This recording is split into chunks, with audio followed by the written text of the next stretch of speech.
According to a new study, psychedelics alter metaphysical beliefs, as in what you perceive as the nature of reality and your purpose in it might be different after use.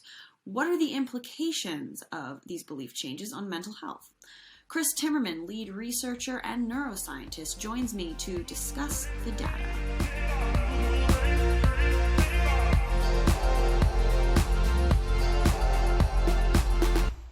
Hello, I'm Nicole Hodges with the Dales Report, joined by neuroscientist and psychologist Chris Timmermann. Hello, Chris. So we are going to be talking about your recently published study, the title Psychedelics Alter Metaphysical Beliefs. So you start this study off by asking the question, can the use of psychedelic drugs induce lasting changes in metaphysical beliefs? And you say that this has never actually been formally tested. So first, can you explain what metaphysics mean so we can go into this discussion on the same page with the same understanding? And then really, why test it? Why bother? So metaphysics is a branch of philosophy, formally speaking. And it's a branch of philosophy that deals with fundamental questions of the universe, reality, right? It's a discipline, a tradition that essentially asks, what is the essential nature of reality, consciousness, and things like free will, for example. Now, this is not some form of extreme theoretical sort of armchair thing. It's actually very central to the way in which we structure society, in which law is built, and the kind of sanctions, for example, that law has on certain people that commit crimes and so on. It's like the building blocks to the way that we understand and engage the world. So it deals with something which is apparently very intellectual and very abstract, but in reality, it concerns our most fundamental worldviews. It concerns the way that we engage with perception, reality, and so on. I thought it was particularly important to study this in the context of psychedelic use, because psychedelics have been associated for a long time with the development of worldviews, the development of cosmologies, for example, in the Amazon, in tribes that drink ayahuasca, for example, right? The idea that you can access an animistic worldview of sorts. Then you have a more kind of contemporary New Age approach associated with psychedelic use, the idea of transcendence, that we can transcend ourselves, our bodies, we can connect with other people, we're all part of this large universe. These are things that you see popping up here and there associated with psychedelic use, not just in the Western world, but also in indigenous communities, for example, in the Amazon in South America and North America. So it's kind of an intuition that's out there, the idea that these drugs can shift these perspectives on reality. They can drastically alter them or change them. And that shift can have a very meaningful emotional color for the experience, for the person who has the experience, right? So, oh my God, I had psilocybin or had mushrooms and my outlook on the world completely shifted. There's something else. So there's no data on this. We don't know in which way these, beliefs, these concepts of reality change. So we were interested in studying them. And then another important element, which I thought was particularly relevant to touch upon, and we developed this, by the way, with the philosopher Chris Leatherby, who was also very interested in the same question, whether or not all this strong psychedelic renaissance, this interest in psychedelic use to treat things like existential anxiety in terminal cancer patients, or even on depressed patients, if essentially their why they get better has something to do because they are somehow engaging with a different belief about what happens after death, what is the nature of reality, and so on. So we wanted to see if the purpose of life. I'm assuming, right, like the purpose of life being caught up in this. It's Does metaphysics then also encompass something like whether one believes in fate? Exactly. Mm. So fate and free will are fundamental questions also in metaphysics. So we wanted to also address that, and that's some ethical implications associated to that. So we were very interested in that as well. So we have, again, a current psychedelic renaissance in which there's a lot of psychedelics being used not only in research but also in retreats, in other contexts, and so on. And if these experiences change the way you perceive life, well, that's not necessarily what people are aware of when they first sign off. Like, I want to have this experience, right? So in a way, we found it was important and interesting to see, well, if there is a meaningful, enduring change in these changes in beliefs, these outlooks of life, this kind of red pill that, Morpheus shows to Neo, like, are you going to take it or not, in a way? Is there an element of consent that we should be aware of in that regard? So this is a way to put data into that question. Like, is this really a red pill of sorts? Or what kind of red pill? And you mentioned lasting, enduring change as well. So it's not just about their views and that sense of awe and wonder that we hear so much about in the psychedelic experience. Rather, it's monitoring how long after they maintain those feelings. To that point, in the study, you do mention that there was a shift away from materialism. Why is this important, or what does this imply even? So just to give you like a crash course on the three more fundamental positions on this metaphysics aspect. You have materialism, you have idealism, and you have dualism. A materialistic or materialist worldview essentially says that all of the things in the universe are derived from matter. And mind, consciousness, or what you want to call maybe the soul, is always derived from a material sort of ground. This is the classic position of your mind emerges from your brain, for example, which is very popular in science right now.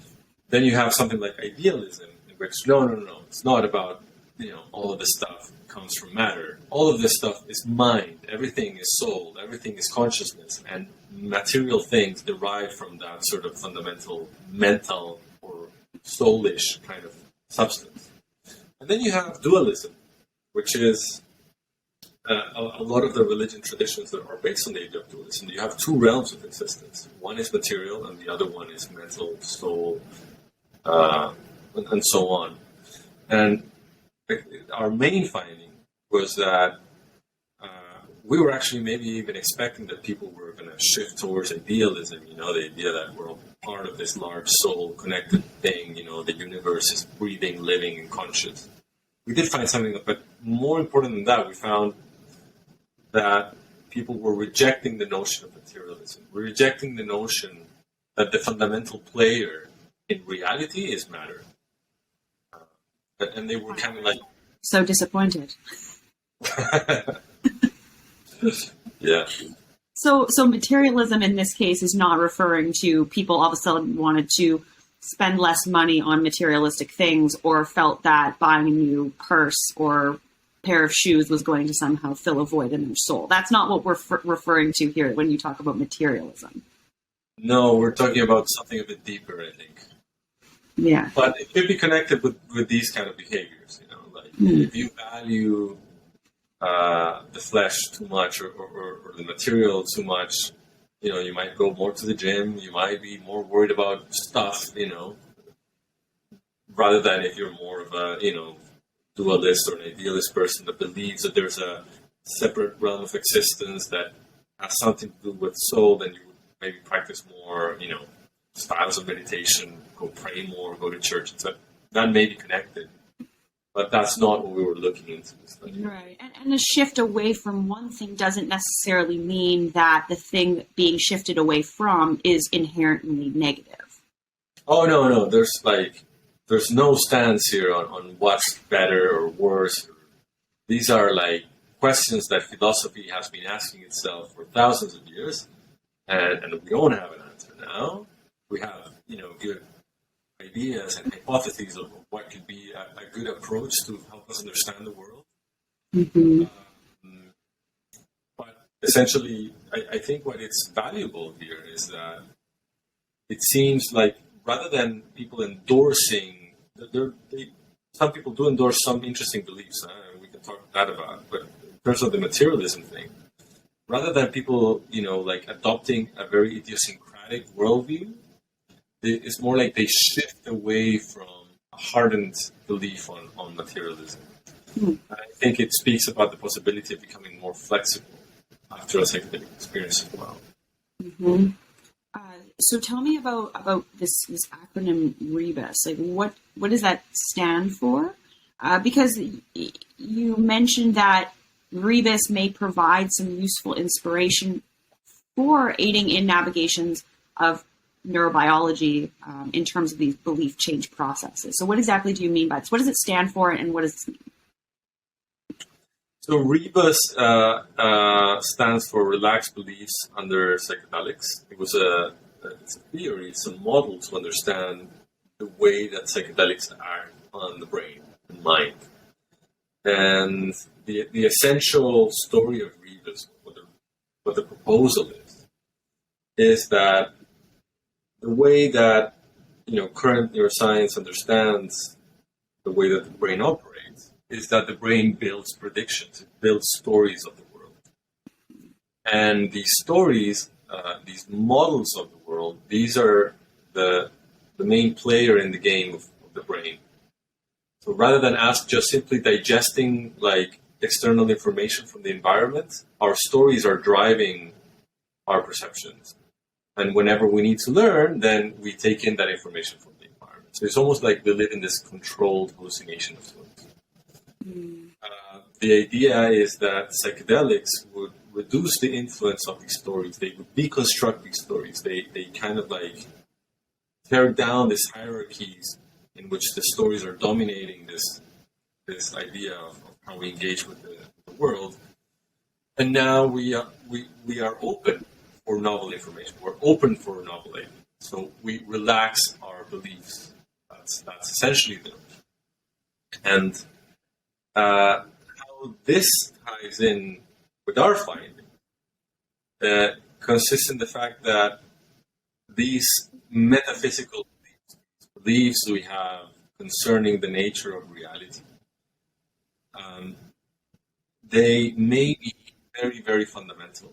That they may be something very, very, very much fixed that we carry that is strongly influenced by the cultures, our life stories, and everything around. We build this story slowly in an implicit way throughout our lifespan. And it's a strong idea, right? So that's the bedrock on how we're engaging with reality. And the idea here is that psychedelics can act on such a deep level that they can shift this belief, they can suspend it, right? And one of the interesting things that we found in the study is that the amount of changes in beliefs people had into this rejection of materialism was dependent on the context in which people were in. So if the context facilitated possibly the adoption of these novel beliefs, people would adopt it. So the story, to get a bit of a sense, what we're now thinking is kind of happening, is that psychedelics are not necessarily shifting your beliefs in a specific direction, but rather they relax the beliefs, and the context pushes the new beliefs that are developed into a specific direction. So the context meaning the social environment people are in, the interactions they have, and so on. Does that make sense? That does make sense. And I mean, like, it's funny, right? Because we hear so much about set and setting, and it really sounds like setting is such a fundamental piece of your integration process then afterwards. Like, that's what you'll be parsing through, essentially, is the environment in which you found yourself. Especially if you think of a community or people in a room taking psychedelics together, contributing to this consciousness of space, as if that shared space now became its own organism, perfectly created by the people that are there, who are all willing to be present. And then to be within that, almost that bubble of presence with those particular people, you're saying that will really have an impact on how they integrate and decompress afterwards, and perhaps even how they rejig this narrative or this sense of self by their relationship to others at the time and the space. Exactly. And also what happens, like, even during that session. So let's say, for example, someone takes ayahuasca with an indigenous shaman that has a strong worldview. The substance maybe helps kind of relaxing the stories that the person had prior to that experience. And then, the new thing that's coming in, the new stories are being slowly knitted by the songs of the shaman, the stories that the shaman is doing, the actions that they do, all these different behaviors and actions that these skill facilitators sometimes have. Right, so setting equals story. Yeah, I think so. I mean, in this case, or new belief, potentially, and this is where also we touch upon some of the ethical implications of this work, on the idea that psychedelics can maybe act as a tool for transmission of beliefs, right? And when we think about that, we also think about, the nasty stories and the ghosts of the past around cults and things of the sort. Therefore, I think this notion of set and setting, and this notion of context, again, is highlighted as one of the most important and fundamental things that we have learned about psychedelics since they've, reached contemporary science. Even the word belief brushes up then against ideas around faith or spirituality or hope.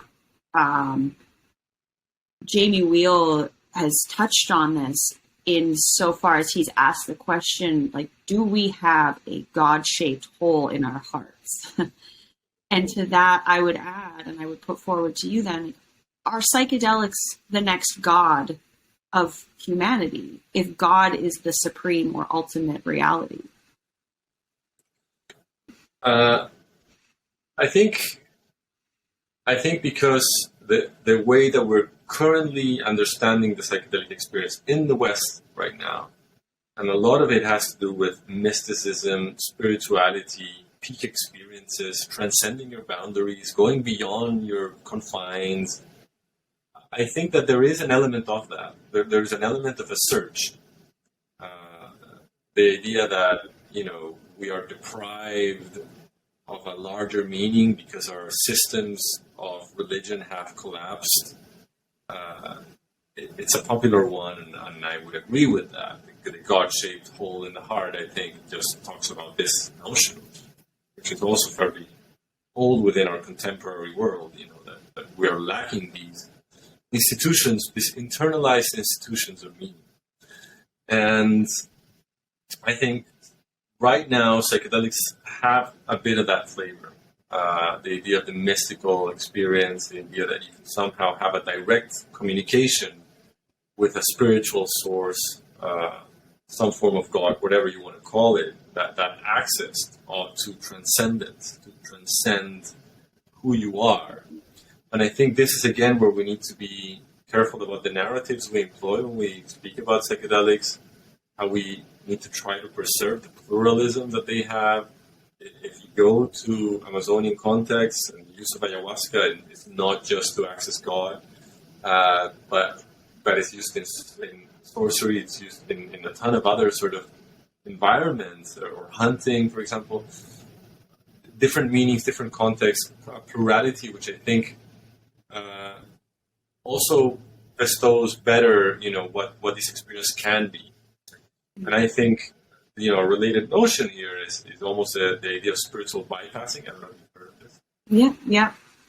The idea that we can have these psychedelic experiences as a way to, not just spiritual practices, including psychedelic use, to escape our daily concerns, our to transcend our sort of like daily challenges, these grounded challenges that we have in life, our relationships. Well, there's a funny cartoon. I don't know if you've seen it, but it's a man walking out of a cave with a map, and he's like, "Oh, I think I'll do some more psychedelics," and his shadow is crawling behind me, and he's saying, "Integrate me, bro." yeah, exactly. So I think that the kind of narratives that we're cultivating around the mystical thing, the peak thing, and they have that shadow side. They have that other side, the escapist side. Escaping into the realm of the mystic and the spiritual as a way to not confront ourselves, or global warming and the things that are driving anxiety levels pretty high right now. So it could be. My feeling is that psychedelics can be about that, but also psychedelics in proper use, in proper context, they can be an incredible tool to investigate the mind and transform the mind. That can have a mystical, spiritual character that has a positive element to it, an integrated element to it, or it can have not. It can have a more of a secular sort of approach to that. And I think this is very interesting in the way in which some contemporary researchers are calling for how can we build synergies between meditation and psychedelics. It's precisely about that. Honing our practices of navigating this introspective thing that we're doing, with these substances. Right, which you're essentially saying, contemplating our place in the cosmos is part of human nature. We've always been asking ourselves where we belong. I mean, the question of what is the purpose of life it's almost a joke. It's so ubiquitous at this point. It's almost like we're born with that seed of a question deep within us, and we spend our lives maybe trying to figure it out until we get to a point where, 42. Yeah, exactly. The cosmic joke at the end of it all. Yeah. How do you build upon this work? So right now so this was a very early step in terms of just putting some questions and items out there that we kind of intuited were important, how people shifted. Right now we need to develop a more finer grained questions around the idea of how reality shifts or perceptions of reality shifts. It's not as straightforward usually, there's some nuance in the adoption of different beliefs by different people after the psychedelic experience. And also, so we want to do more surveys with more questions, understand it better, and get a bit more knowledge around this. And then the other thing is, which I think is really the fascinating thing, is if really try to understand if this is a fundamental thing which structures our engagement with reality, this is a fundamental thing that we carry, then what are the consequences of shifting those beliefs? How does that affect behavior? How does that affect your way you engage with relationships?